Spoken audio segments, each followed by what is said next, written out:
Halo Sobat Pintar. Di video kali ini kita akan belajar mengenal jenis-jenis motor grader ya sobat. Apa sajakah itu? Ayo kita belajar bersama.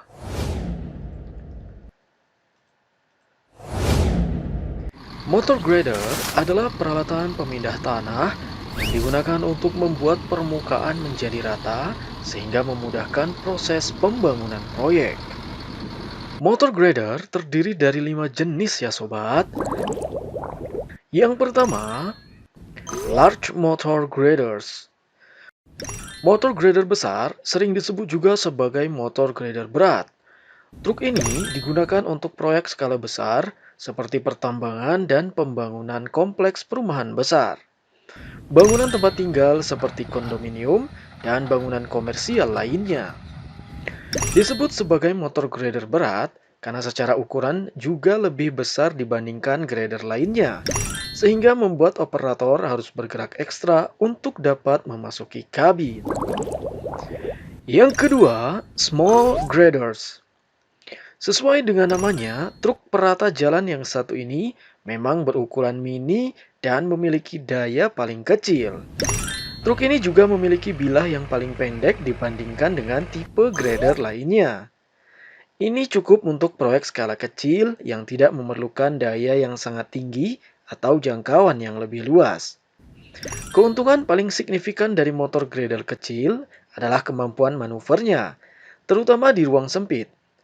Operator dapat dengan mudah menavigasi area dengan ruang terbatas, seperti lokasi konstruksi kecil, taman, dan halaman kecil lainnya.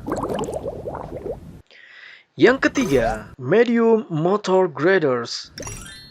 Motor grader sedang memiliki bilah yang lebih panjang dan roda yang lebih besar jika dibandingkan grader kecil. Truk ini biasanya digunakan untuk pekerjaan umum di jalan raya. Truk ini juga dapat digunakan untuk lokasi konstruksi besar dan lokasi padat yang memerlukan daya lebih besar dibandingkan grader kecil. Jenis grader ini lebih cocok digunakan di lokasi konstruksi berukuran sedang hingga besar atau untuk aplikasi apapun yang digunakan untuk jalan raya. Yang keempat, rigid frame motor grader. Truk grader yang satu ini paling populer digunakan di bidang pertanian dan konstruksi. Ia memiliki 4 roda yang ditempelkan pada rangkanya, dan dengan 2 roda di kedua sisinya. Bilah pada grader ini tidak seperti alat perata pada umumnya. Bilahnya berayun maju mundur bergantung pada pergerakan grader yang dijalankan. Yang kelima, articulate frame motor grader. Frame grader artikulasi digunakan untuk proyek skala besar. Setiap unit memiliki 2 roda yang lebih besar dari yang lain dan melekat pada roda kemudinya masing-masing. Keuntungan menggunakan grader tipe ini adalah kemampuan manuvernya yang lebih baik di ruang sempit, karena operator memiliki kendali yang lebih baik terhadap kedua roda. Itulah tadi jenis-jenis motor grader ya sobat. Sampai di sini dulu videonya. Semoga menambah pengetahuan kita semua ya sobat pintar. Bertemu lagi di video berikutnya.